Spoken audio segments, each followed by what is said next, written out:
Kocha Matola, habari yako? Shukuru Mungu, alhamdulillah. Unaendelea vizuri? Ya, tunaendelea vizuri kabisa na tunamshukuru Allah kwa kuweza kuendelea vizuri. Tueleze, siku chache umekabidhiwa timu, leo tumekuja kucheza mchezo wa kwanza wa ligi kuu ya NBC. Wewe ndio ukiwa kocha mkuu hiki kikosi ambacho kipo sasa. Maandalizi yalikuwaje? Nini ambacho uliona na umeandaa mpaka kuja kwenye mechi? Kisha utueleze mechi yenyewe jinsi ilivyokuwa.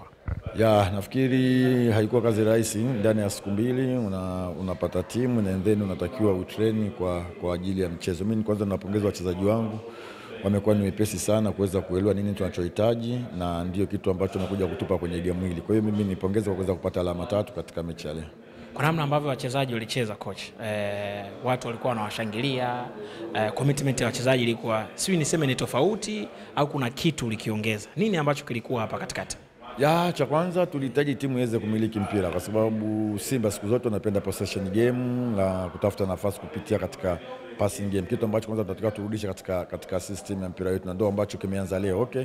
Kuna momenti zilikuwa tunacheza tukiwa tuko taratibu sana, lakini kuna momenti ambazo zilikuwa zinakuja kwenye speed nzuri ambayo nafikiri tunahitaji game ya speed ya haraka sana kwa zaidi. Nafikiri kidogo tunavozidi kwenda siku hadi siku tutakuja katika game yetu Simba na then kila mtu atakuwa na furaha kwa the way Simba inavyocheza. Kwenye mabao matatu ambayo tumefunga leo, bao la kwanza limefungwa na defender, bao la pili limefungwa na kiungo, bao la tatu limefungwa na striker. Yaani kwa maana maeneo yote matatu ya timu yamefunga.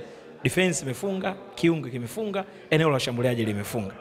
Ya, nafikiri ni kitu kizuri. Ni kitu kizuri sana kama unaweza kufunga, kila mtu anaweza kufunga kwenye timu. Tofauti na kutegemea goli kutokea sehemu moja. Kwa hiyo kama anaweza kufunga beki, akafunga striker, akafunga midfield, ukiwa na watu 5, 6, 7 kwenye timu yako yote anaweza kufunga. Kwa hiyo ni kitu kizuri sana kwenye timu yako, ni kwamba inakuongezea urahisi wa jinsi gani wa kwenda kuscore. Wachezaji wengi leo coach wamecheza vizuri. Na wakati wanatoka uwanjani kila mchezaji anashangiliwa. Uliongea na mchezaji mmoja, kuna kitu umekiongeza au nini coach? Yeah, of course, kwa situation ambayo ilitokea kwetu sisi kuongea na mchezaji mmoja ilikuwa ni lazima. Kwa hiyo tulifanya vikao sana vingi vya mchezaji mmoja ili kuweza kuwarudisha katika hali ilivyokuwepo baada ya hii sekeseke ambayo lilitokea. Mimi niwapongeze. Wamekuwa ni professional, wamejua nini wamekifuata Simba na ndio maana leo wameweza kufanya kazi vizuri na kuweza kupata matokeo ya pointi 3. Tumalize coach, tuna siku 2 kama si 3 mchezo mwingine wa kimashindano wa kimataifa wa CAF dhidi ya Gaborone United. Tueleze maandalizi na namna ambavyo umejiandaa au mnaanza kujiandaa kuielekea mechi hiyo.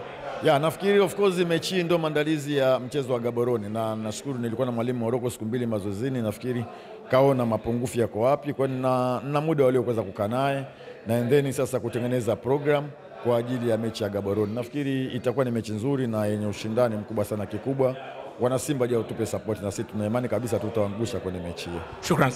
Asante sana.